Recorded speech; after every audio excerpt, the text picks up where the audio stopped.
छत्तीसगढ़ में धान खरीदी को लेकर सियासत खत्म नहीं हो रही है। बघेल सरकार केंद्र पर आरोप लगा रही है तो प्रदेश सरकार को बीजेपी घेर रही है। बिलासपुर में सीएम भूपेश बघेल ने कहा, पहली बार हो रहा है केंद्र सरकार ने एफसीआई में चावल जमा करने की अनुमति नहीं दी है। उन्होंने कहा 15 अक्टूबर से 15 नवंबर तक अनुमति दे दी जाती है। सीएम बघेल ने कहा कि केंद्र से अभी बातचीत चल रही है और विश्वास है केंद्र सरकार किसानों का अहित नहीं चाहेगी। सीएम बघेल ने कहा कि अगर बात नहीं बनी तो आगे की रणनीति तय करेंगे। उन्होंने कहा केंद्र धान खरीदे या ना खरीदे, प्रदेश सरकार किसानों से किया हर वादा पूरा करेगी। पहले शुरुआत करीस ये पहला शुरुआत हमारे मन के तो पिछले साल भी समर्थन मूल्य में खरीदे, ये साल भी समर्थन मूल्य में हमन खरीदा था, लेकिन फिर भी कहा थे ये राजीव गांधी किसान न्याय योजना दे था तेन बोनस के रूप हरे मैं कह भाई ते किसान सम्मान निधि दे सका था और मैं राजीव गांधी किसान न्याय योजना नहीं दे सका। ये कौन से न्याय के बात हुई? और ये बात पे चाहे भारत सरकार हमारे चावल खरीदे मत खरीदे, लेकिन हम जनता जन वादा करें बोला हम पूरा करबो। और कोरोना काल में जितने सीएसआर के फंड हैं, चाहे वो एनएमडीसी का हो, चाहे एसीसीएल का हो, चाहे भिलाई स्टील प्लांट हो, जितने भी सीएसआर के फंड है उसको प्रधानमंत्री केयर में ले गए, लेकिन जब यहाँ देने की बात होती है तो केंद्र सरकार चुप हो जाती है या देने मना नहीं कर रही है। दुर्भाग्यजनक। छत्तीसगढ़ में धान खरीदी में हो रही परेशानी के बीजेपी के आरोपों का जवाब देने के लिए कांग्रेस ने कमर कस ली है। रायपुर में कांग्रेस कार्यकारिणी और जिला अध्यक्षों के साथ बैठक के बाद पीसीसी चीफ मोहन मरकाम ने कहा कि धान खरीदी पर बीजेपी के दुष्प्रचार को कांग्रेस व्यापक तरीके से उठाएगी। उन्होंने कहा सोशल मीडिया सहित प्रेस कॉन्फ्रेंस करके जनता तक अपनी बात पहुंचाई जाएगी। इसके साथ ही बीजेपी नेताओं के बंगले का भी घेराव किया जाएगा। मोहन मरकाम ने केंद्र सरकार पर छत्तीसगढ़ से सौतेला व्यवहार करने का आरोप लगाते हुए कहा, रमन सिंह किसानों के हितैषी हैं तो पीएम से बात करें, लेकिन धान खरीदी पर झूठ बोलकर अनर्गल बयानबाजी ना करें। अभी तक हम लोगों को अनुमति राज्य सरकार को नहीं मिला है। आज लगातार छत्तीसगढ़ सरकार के साथ भेदभाव कर रही है। आज हम किसानों के साथ हैं मगर केंद्र सरकार लगातार सौतेला व्यवहार कर रही है।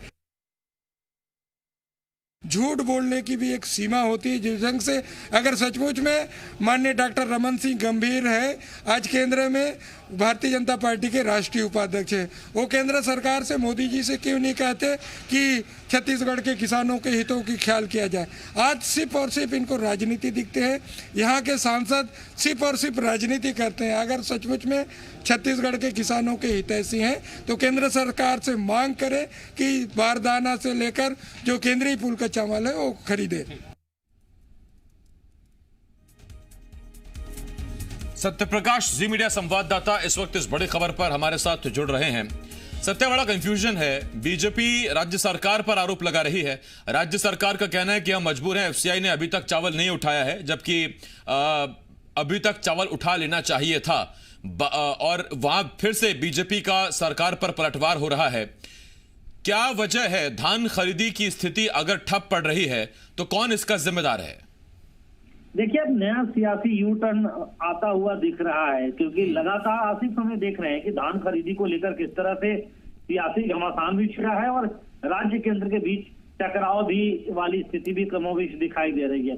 उस वक्त से तब और ज्यादा सियासत इस मसले पे गर्मा गया जब सीएम भूपेश बघेल ने पूर्व सीएम डॉक्टर रमन सिंह को इस पूरे जो गलतफहमी पैदा हुई है राज्य और केंद्र के बीच उसका कमोबेश जिम्मेदार ठहराया और कहा कि पूरी प्रदेश नेतृत्व एक तरह से भ्रम फैलाकर षड्यंत्र कर रही है धान खरीदी प्रभावित करने को लेकर। लेकिन उसके बाद बीजेपी ने ये बड़ा आरोप एक लगाया कि 28 लाख मैट्रिक टन जो धान से निकला हुआ चावल, मतलब 28 लाख मैट्रिक टन का जो चावल जमा करना था सेंट्रल पूल में एफसीआई को, जो पिछले साल का था, वही अभी पूरा जमा नहीं हो पाया है। ऐसे में अभी नई व्यवस्था के तहत कैसे चावल ले, जबकि पहला वाला ही चावल नहीं जमा किया गया और उसके लिए दिसंबर तक का टाइम भी दिया गया था, जनवरी हो गया।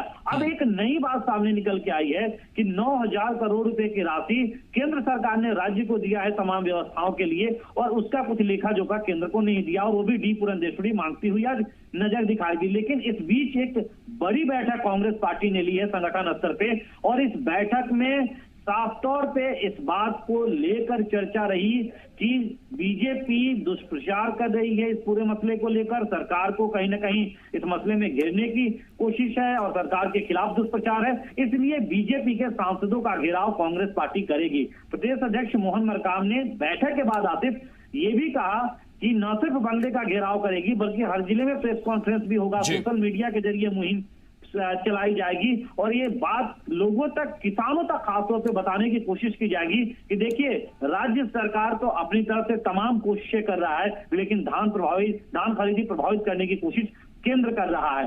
अब दोनों के अपने अपने तर्क है, लेकिन इस बीच में किसान पिस रहा और किसान कह रहा है चाहे सरकार जिसके भी हो, हम तो जस के साथ स्थिति में बैठे हैं, अभी धान खलिहानों में पड़ा है और खरीदी हो नहीं रही है। ऐसी कई जगहों से तस्वीरें सामने निकल के आ रही है।